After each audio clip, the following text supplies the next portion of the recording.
Hello, നമ്മുടെ പുതിയ വീഡിയോയിലേക്ക് എല്ലാവർക്കും സ്വാഗതം. അപ്പോൾ ഇന്ന് നമ്മൾ ഷെയർ ചെയ്യുന്നത് എങ്ങനെ നമുക്ക് ആര്യ വർക്കിൽ സ്പീഡ് കൊണ്ടുവരാം. ഇപ്പോൾ നിങ്ങളൊരു ബിഗിനർ ആണെങ്കിൽ നിങ്ങൾ ഫേസ് ചെയ്യുന്ന ഒരു പ്രശ്നമായിരിക്കും സ്പീഡില്ല, അതുപോലെ തന്നെ നൂല് പൊട്ടിപ്പോവുക, അങ്ങനത്തെ പ്രശ്നങ്ങൾ. അപ്പോൾ കുറച്ച് കാര്യങ്ങളൊക്കെ ശ്രദ്ധിച്ചു കഴിഞ്ഞിട്ടുണ്ടെങ്കിൽ നമുക്ക് സ്പീഡ് ഇൻക്രീസ് ചെയ്ത് കൊണ്ടുവരാൻ വേണ്ടിയിട്ട് പറ്റൂട്ടോ. അപ്പോൾ അതെന്തൊക്കെയാണെന്ന് നോക്കും. ബേസിക് ആയിട്ടുള്ള കാര്യങ്ങൾ ശ്രദ്ധിച്ചാൽ തന്നെ നമുക്ക് സ്പീഡ് ഇൻക്രീസ് ചെയ്ത് കൊണ്ടുവരാൻ വേണ്ടിയിട്ട് പറ്റൂട്ടോ. അപ്പൊ ആദ്യം നമ്മൾ നോക്കേണ്ട കാര്യം ഫ്രെയിം സെറ്റ് ചെയ്തേക്കുന്നത് കറക്റ്റ് ആയിട്ടാണോ എന്നാണ്. നമ്മൾ ക്ലോത്ത് ഫ്രെയിമിൽ ഇടുമ്പോൾ ഏറ്റവും ടൈറ്റ് ആയിട്ട് വേണം ഇട്ട് കൊടുക്കാൻ വേണ്ടിയിട്ട്. എന്നാൽ മാത്രമാണ് നമുക്ക് ആ ഒരു സ്പീഡിൽ വർക്ക് ചെയ്യാൻ വേണ്ടിയിട്ട് പറ്റുള്ളൂ. ഇപ്പോൾ നിങ്ങൾ ഒരു ബിഗിനർ ആണെങ്കിൽ ചിലപ്പോൾ ഈ ഒരു സ്റ്റെപ്പിന് നിങ്ങൾ അത്രയും ഇമ്പോർട്ടൻസ് കൊടുത്തിട്ടുണ്ടാവില്ല.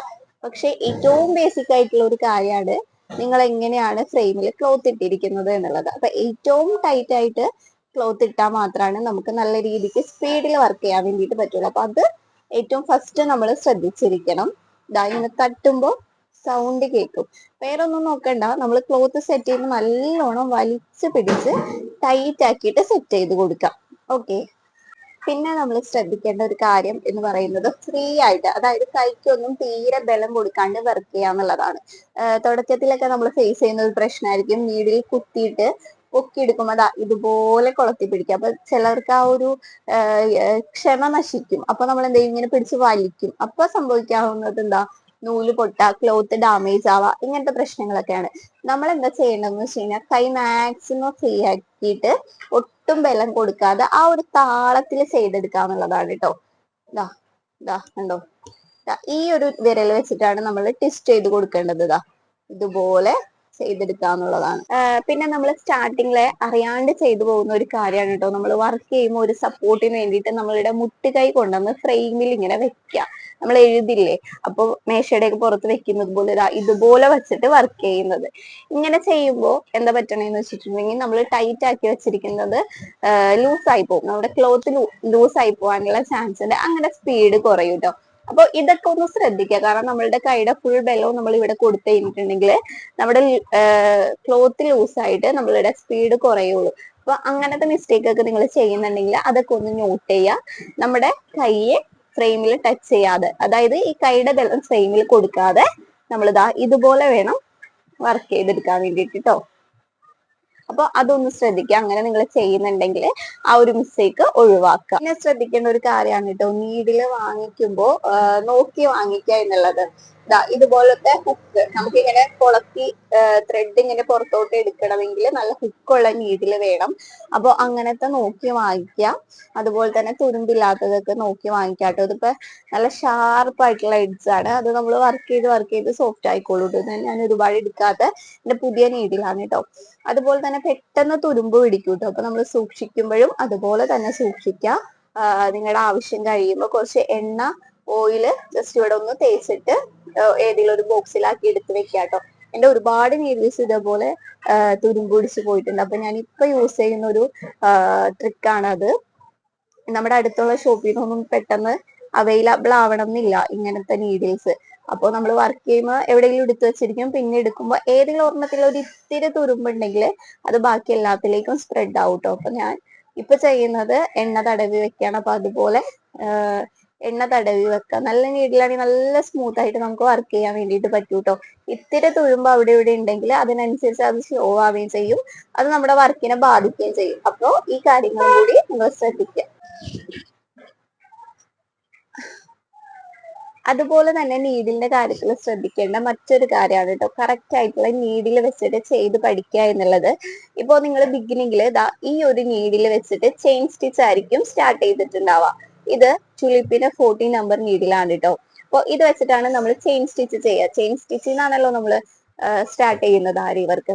അപ്പൊ അത് ഒരു നമ്മൾക്ക് റെഡി ആയി കഴിയുമ്പോൾ നമ്മൾ ഈ നീഡിൽ വെച്ചിട്ട് തന്നെ നമ്മൾ ബീഡ്സ് സ്റ്റാർട്ട് ചെയ്ത് കൊടുക്കും. ബീഡ്സ് ലോഡ് ചെയ്തിട്ട് സ്റ്റിച്ച് ചെയ്ത് പഠിക്കും. അപ്പോൾ അതിന് പകരം നിങ്ങൾ വുഡന്റെ അതുപോലെ തന്നെ ഇത് അയൺ നീഡിലാണ് കേട്ടോ. ഇതിലും ചെയ്ത് പഠിക്കുകയാണെങ്കിൽ നമുക്ക് സ്റ്റാർട്ടിങ്ങിലെ ആ ഒരു പ്രാക്ടീസ് വന്നു കഴിഞ്ഞിട്ടുണ്ടെങ്കിൽ നമുക്ക് കുറച്ചും കൂടി എളുപ്പമാണ്. ഞാൻ ഒരു ഡിഫറൻസ് നിങ്ങൾക്ക് കാണിച്ചു തരാം. ഇതുപോലുള്ള നീഡിൽ വളരെ കുറച്ച് മാത്രമാണ് കേട്ടോ നമുക്ക് ബീഡ്സ് ലോഡ് ചെയ്യാൻ വേണ്ടിയിട്ട് പറ്റുള്ളൂ. പകരം നമ്മളിത് അയൺ നീഡിലോ അയൺ നീഡിൽ, ഇത് വുഡൻ നീഡിലാണ് കേട്ടോ. അപ്പോൾ ഇതിൽ ലോഡ് ചെയ്ത് പഠിക്കുകയാണെങ്കിൽ ഇതാ ഇത്രയും നമുക്ക് അധികം ലോഡ് ചെയ്യാൻ വേണ്ടിയിട്ട് പറ്റും. അപ്പൊ നമുക്ക് അതിനനുസരിച്ച് സ്പീഡിലും ചെയ്യാൻ പറ്റും. തുടക്കത്തില് അത് കുറച്ച് ബുദ്ധിമുട്ടായിട്ട് തോന്നും, കുറച്ച് പാടായിട്ട് തോന്നും. കാരണം നമ്മുടെ ആ ഒരു കൈയുടെ ആ ഒരു വഴങ്ങിയൊക്കെ കിട്ടുന്നത് വരെ അത് കുറച്ച് ബുദ്ധിമുട്ടായിട്ട് തോന്നും. പക്ഷെ നിങ്ങൾ സ്റ്റാർട്ടിങ്ങിലെ ഈ ഒരു നീഡിൽ പഠിക്കുകയാണെങ്കിൽ അതാണ് കേട്ടോ ഏറ്റവും നല്ലത്.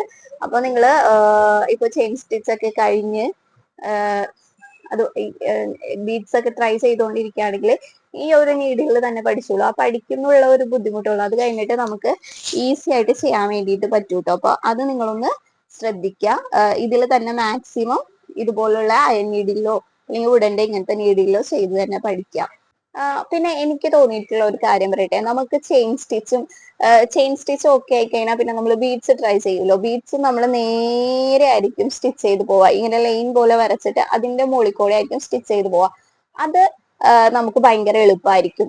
അത് കഴിഞ്ഞിട്ട് നമ്മൾ ഫ്ലവേഴ്സും അല്ലെങ്കിൽ അങ്ങനത്തെ ഒക്കെ ചെയ്യുമ്പോൾ വേറെ ഏത് സ്റ്റിച്ചും നമുക്ക് ഭയങ്കര ഡിഫിക്കൽട്ട് ആയിട്ട് തോന്നും അല്ലെ. അപ്പൊ നമുക്ക് ചെയിൻ സ്റ്റിച്ചും അതുപോലെ തന്നെ ബീഡ്സും ഒക്കെ ഓക്കെ ആയി കഴിഞ്ഞിട്ടുണ്ടെങ്കിൽ നിങ്ങൾ അതുപോലെ തന്നെ സെയിം ഒപ്പം തന്നെ ചെയ്തു പോകേണ്ട കാര്യങ്ങളാണ് കേട്ടോ. ഫ്ലവർ അതുപോലെ തന്നെ ബുട്ടാസ് അങ്ങനെയുള്ള സാധനങ്ങളും കൂടി ഇതിന്റെ കൂടെ ട്രൈ ചെയ്ത് പോവാം. നമ്മള് പ്രാക്ടീസ് ചെയ്യുമ്പോൾ ഞാൻ ഉദ്ദേശിച്ചത് പ്രാക്ടീസ് ചെയ്യുമ്പോൾ നിങ്ങൾ ഇങ്ങനെ ലൈൻ സ്റ്റിച്ച് മാത്രം ചെയ്തു പോവാതെ ഫ്ലവേഴ്സും ഇങ്ങനെ കെർവ് വന്നതും ഒക്കെ ചെയ്യാം കേട്ടോ. എല്ലാ ഷേപ്പിലുള്ള എല്ലാ ഡിറക്ഷനിലേക്കും അല്ലെങ്കിൽ പല പല സ്റ്റിച്ചുകളും പല പല ഡിസൈനുകളും പ്രാക്ടീസിൽ ഉൾപ്പെടുത്താം.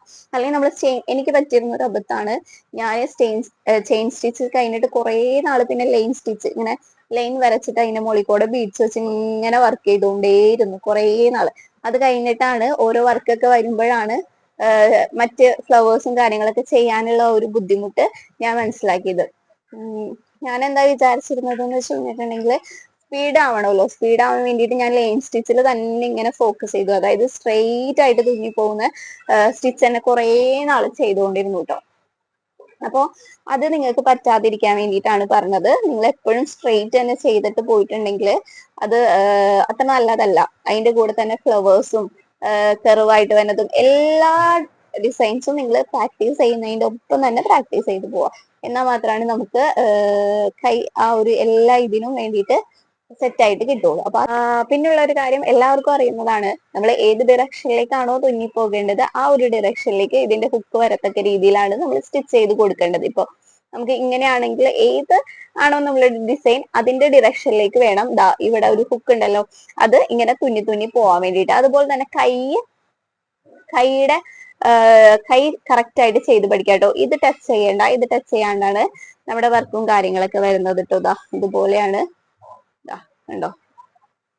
ഇപ്പൊ ഞാൻ ത്രെഡ് ഒന്നും എടുത്തിട്ടില്ല, അതുകൊണ്ടിട്ടാണ് ഞാൻ സ്റ്റിച്ച് ചെയ്ത് കാണിക്കാത്തത്. ഞാൻ ലോഡ് ചെയ്ത് കാണിച്ചത് എത്ര മാത്രം ഡിഫറൻസ് ഉണ്ടെന്ന് കാണിക്കാൻ വേണ്ടിയിട്ടാണ് കേട്ടോ. മറ്റു നീഡിലുകളിൽ നിന്ന് ഈ ഒരു നീഡിൽ ചെയ്യുമ്പോൾ എത്ര ഡിഫറൻസ് ഉണ്ടെന്ന് കാണിക്കാൻ വേണ്ടിയിട്ടാണ് ഈ ഒരു നീഡിൽ എടുത്തത്. പിന്നെ ചെയ്യേണ്ട ഒരു കാര്യം എന്ന് പറയുന്നത്, നമ്മൾ വർക്കിന്റെ ഇടയിൽ ഇപ്പൊ നമ്മൾ ബീഡ്സ് വർക്ക് ഒക്കെയാണ് ചെയ്യുന്നതെങ്കിൽ ഇടയിൽ കെട്ടിട്ട് കൊടുക്കാം, എൻഡ് നോട്ട് ഇട്ട് കൊടുക്കാം. ഇടയ്ക്കിടയ്ക്കായിട്ട് നമുക്ക് ഇങ്ങനെ കെട്ടിട്ട് കൊടുക്കാം കേട്ടോ. നമ്മളിപ്പോ ബിഗിനർ ഒക്കെ ആണെങ്കിൽ പൊട്ടിപ്പോവാനുള്ള ചാൻസ് ഭയങ്കര കൂടുതലാണ്. നമ്മുടെ ഫസ്റ്റത്തെ ആ ഒരു ടൈമിലൊക്കെ എപ്പോഴും നൂല് പൊട്ടലായിരിക്കും. അങ്ങനെയുള്ള സിറ്റുവേഷൻസിൽ നമ്മളിങ്ങനെ ഇടയ്ക്ക് കെട്ടിട്ട് കൊടുത്തു കഴിഞ്ഞിട്ടുണ്ടെങ്കിൽ അത് നമുക്ക് യൂസ്ഫുൾ ആണ്. കാരണം എവിടെയെങ്കിലും വെച്ചൊന്ന് പൊട്ടിപ്പോയിട്ടുണ്ടെങ്കിൽ അല്ലെങ്കിൽ നമ്മൾ ആദ്യമേ തൊട്ട് തുടങ്ങേണ്ടി വരും. അപ്പോൾ ഇടയ്ക്കിടയ്ക്ക് ഇങ്ങനെ നമ്മൾ എന്തിനോട്ട് ഇട്ട് കൊടുത്തിട്ടുണ്ടെങ്കിൽ നമുക്ക് അവിടെ നിന്ന് പിന്നെ റീസ്റ്റാർട്ട് ചെയ്താൽ മതി. അപ്പൊ ഇടയ്ക്കിടയ്ക്ക് നമ്മൾ എന്തിനോട്ട് ഇട്ട് കൊടുക്കുക. ആണെങ്കിൽ മാത്രമല്ല കേട്ടോ, നമ്മളും ഇപ്പൊ വർക്ക് ചെയ്യുന്നതിന്റെ ഇടയിൽ ഞാനും ഇടയ്ക്കിടയ്ക്ക് എന്റെ നോട്ടുകൾ ഇട്ട് കൊടുത്തിട്ടാണ് ചെയ്യാറ്. ഈ കെട്ടിട്ട് കൊടുക്കുന്നത് നമ്മുടെ വർക്കിന്റെ സെക്യൂരിറ്റിക്ക് കുറച്ചുകൂടി നല്ലതാണ്. കാരണം നമ്മൾ ഈ ത്രെഡ് വെച്ചിട്ടുള്ള ഒരു പണിയാണല്ലോ, അപ്പൊ അത് എപ്പോഴാ പൊട്ടിപ്പോവാന്ന് പറയാൻ പറ്റില്ല. അപ്പൊ ഇടയ്ക്ക് കെട്ടിട്ട് കൊടുക്കുന്നത് നല്ലതാണ്. അല്ലെങ്കിൽ നമ്മൾ ചെയ്ത് കുറേയൊക്കെ ആയിട്ടാണ് പൊട്ടിപ്പോകുന്നത് എങ്കിൽ നമ്മൾ പിന്നെ ആദ്യമേ തൊട്ട് റീസ്റ്റാർട്ട് ചെയ്യേണ്ടി വരും. അപ്പോൾ ഇടയ്ക്കിടയ്ക്കൊന്ന് കെട്ടിട്ട് കൊടുക്കാം. ഇപ്പോ ബിഗിനേഴ്സ് ഒക്കെ ഇടയ്ക്ക് അങ്ങനെ ചെയ്യുന്നത് വളരെ നല്ലതാണെന്ന് പറയാൻ കാരണം, തുടക്കത്തില് ഇപ്പൊ ആര്യവർക്ക് പഠിച്ചുകൊണ്ടിരിക്കുന്നവർക്ക് അറിയാൻ പറ്റും, ഏറ്റവും കൂടുതൽ ഫേസ് ചെയ്യുന്ന ഒരു പ്രശ്നം ഇടയ്ക്ക് നൂല് പൊട്ടിപ്പോവാ എന്നുള്ളതായിരിക്കും. അപ്പൊ അങ്ങനെയുള്ളവർക്ക് പിന്നെയും ആദ്യമേ തൊട്ട് തുടങ്ങാൻ എന്ന് പറയുന്നത് ബുദ്ധിമുട്ടല്ലേ. അപ്പൊ അതുകൊണ്ടിട്ടാണ് ഇടയ്ക്കിടയ്ക്ക് കെട്ടിട്ട് കൊടുക്കാൻ പറഞ്ഞത്. ലാസ്റ്റ് പറയുന്ന പോയിന്റും എന്നാൽ ഏറ്റവും ഇമ്പോർട്ടന്റ് ആയിട്ടുള്ള പോയിന്റും എന്ന് പറയുന്നത് പ്രാക്ടീസ് ആണ് കേട്ടോ. പ്രാക്ടീസ് എന്ന് പറയുന്നതാണ് ബേസിക് ആയിട്ട് നമുക്ക് സ്പീഡ് കൂട്ടാനുള്ള ഏറ്റവും ഫസ്റ്റത്തെ ഒരു സ്റ്റെപ്പ് എന്ന് പറയുന്നത്. നമ്മൾ എത്രത്തോളം പ്രാക്ടീസ് ചെയ്യുന്നോ അത്രത്തോളം നമുക്ക് സ്പീഡ് കൂട്ടിക്കൊണ്ടുവരാൻ വേണ്ടിയിട്ട് പറ്റും. ഈ നോർത്ത് ഇന്ത്യൻസ് ഒക്കെ വർക്ക് ചെയ്യുന്നത് കണ്ടിട്ടില്ലേ, അവർക്ക് അത്രയും പ്രാക്ടീസും അത്ര എക്സ്പീരിയൻസും ഉള്ളത് കൊണ്ടിട്ടാണ് അവർക്ക് ആ ഒരു സ്പീഡിൽ ചെയ്യാൻ വേണ്ടിയിട്ട് പറ്റുന്നത്. അപ്പൊ എന്ത് ചെയ്യാം, ഇപ്പൊ നിങ്ങൾക്ക് പുറത്തോട്ട് ചെയ്ത് കൊടുക്കാൻ വർക്കൊന്നുമില്ല, അല്ലെങ്കിൽ നിങ്ങൾക്ക് ബേസിക് ആയിട്ടുള്ള ഒരു സ്പീഡേ ഉള്ളൂ എങ്കിലും നിങ്ങൾ കുറച്ച് സമയം, ഒരു ദിവസത്തിലെ ഒരു കുറച്ച് സമയം നിങ്ങൾ വർക്ക് ചെയ്യാൻ വേണ്ടിയിട്ട് അല്ലെങ്കിൽ പ്രാക്ടീസ് ചെയ്യാൻ വേണ്ടിയിട്ട്, നിങ്ങളുടെ ആ ഒരു ഇതിനെ ഒന്ന് മെച്ചപ്പെടുത്തി ബെറ്റർ ആക്കി കൊണ്ടുവരാൻ വേണ്ടിയിട്ട് പ്രാക്ടീസ് ചെയ്യാൻ വേണ്ടിയിട്ട് മാറ്റി വെക്കാം കേട്ടോ. അപ്പോൾ ആരെങ്കിലൊക്കെ ആര്യവർക്ക് ഓൺലൈനൊക്കെ ആയിട്ട് യൂട്യൂബൊക്കെ നോക്കിയിട്ട് പഠിക്കാൻ സ്റ്റാർട്ട് ചെയ്തിട്ടുണ്ടെങ്കിൽ അവരുടെ അടുത്ത് ആദ്യത്തെ പറയാനുള്ളത് കുറച്ച് ക്ഷമ. ഞാൻ എല്ലാ വീഡിയോസിലും പറയാറുണ്ട്, കുറച്ച് ക്ഷമ, കുറച്ച് സമയം നമുക്ക് മാറ്റി വെക്കാനുണ്ടെങ്കിൽ നമുക്ക് തന്നെ ഡ്രസ്സുകൾ ചെയ്യാം. അതുപോലെ തന്നെ നമുക്ക് പഠിച്ചെടുക്കാൻ പറ്റുന്ന ഒരു കാര്യമേ ഉള്ളൂ കേട്ടോ. ഇപ്പൊ തോന്നുന്ന പ്രയാസങ്ങളും പാടും ഒന്നും നമ്മൾ പഠിച്ചു കഴിഞ്ഞിട്ടുണ്ടെങ്കിൽ ഉണ്ടാവില്ല. നമുക്ക് ഈസി ആയിട്ട് പഠിച്ചെടുക്കാവുന്നേ ഉള്ളൂ. നിങ്ങൾ പ്രാക്ടീസ് ചെയ്യാം. അതുപോലെ തന്നെ കുറച്ച് ക്ഷമിച്ച്, ടൈം എടുക്കും. ചിലർക്ക് പെട്ടെന്ന് പഠിക്കാൻ പറ്റുമായിരിക്കും, പക്ഷെ മെജോറിറ്റി ഈ ആര്യ വർക്കിന്റെ കേസിൽ കുറച്ച് ടൈം എടുക്കും നമുക്ക് പഠിക്കാൻ വേണ്ടി. ഒന്നും ചെയ്യാനില്ലാണ്ടിരിക്കുന്ന വീട്ടമ്മമാർക്കൊക്കെ ഈ ഒരു കൈത്തൊഴിൽ പഠിച്ചെടുക്കുകയാണെങ്കിൽ നല്ല വരുമാന മാർഗ്ഗമാണ് കേട്ടോ. അതുപോലെ തന്നെ നമുക്ക് ഇഷ്ടപ്പെടുന്ന ഡ്രസ്സുകൾ കുറച്ച് സമയം ഇൻവെസ്റ്റ് ചെയ്യാനുണ്ടെങ്കിൽ നമുക്ക് അടിപൊളിയായിട്ട് ചെയ്തെടുക്കാൻ വേണ്ടിയിട്ട് പറ്റും. ഈ ബ്യൂട്ടിക്കൽ പ്രൈസ് ഒക്കെ ചോദിച്ചിട്ട് അത് നമുക്ക് അഫോർഡബിൾ അല്ല എന്ന് തോന്നുന്ന ഡ്രസ്സുകളൊക്കെ നമുക്ക് കുറച്ച് ടൈം ഇൻവെസ്റ്റ് ചെയ്യാനുണ്ടെങ്കിൽ അടിപൊളിയായിട്ട് ചെയ്തെടുക്കാൻ വേണ്ടിയിട്ട് പറ്റും. അപ്പോൾ നിങ്ങൾക്ക് ഈ ഒരു ഫീൽഡിൽ ഇൻട്രസ്റ്റ് ഉണ്ടെങ്കിൽ നിങ്ങൾ ഓൺലൈൻ ആയിട്ട് തന്നെ പഠിച്ചോളൂ. അതായത് യൂട്യൂബ് വീഡിയോസ് തന്നെ കണ്ട് നിങ്ങൾക്ക് പഠിക്കാവുന്നതേ ഉള്ളൂ കേട്ടോ. ഇപ്പൊ പുറത്ത് പോയി പഠിക്കാനുള്ള ഒരു ചുറ്റുപാടല്ലെങ്കിൽ അതും പ്രശ്നമല്ല. ഞാൻ യൂട്യൂബ് നോക്കി പഠിച്ച ഒരാളാണ്. അപ്പൊ നമുക്ക് യൂട്യൂബ് നോക്കി തന്നെ പഠിച്ചെടുക്കാവുന്നതേ ഉള്ളൂ. ബാക്കിയൊക്കെ നമ്മുടെ പ്രാക്ടീസും നമ്മളുടെ ഒരു ഹാർഡ് വർക്കും പോലെ ഇരിക്കും. അപ്പോൾ ഇന്നത്തെ വീഡിയോ ഇത്രയേ ഉള്ളൂ. വീഡിയോ ഇഷ്ടപ്പെടുകയാണെങ്കിൽ എല്ലാവരും നമ്മുടെ ചാനൽ സപ്പോർട്ട് ചെയ്യാം. ബൈ.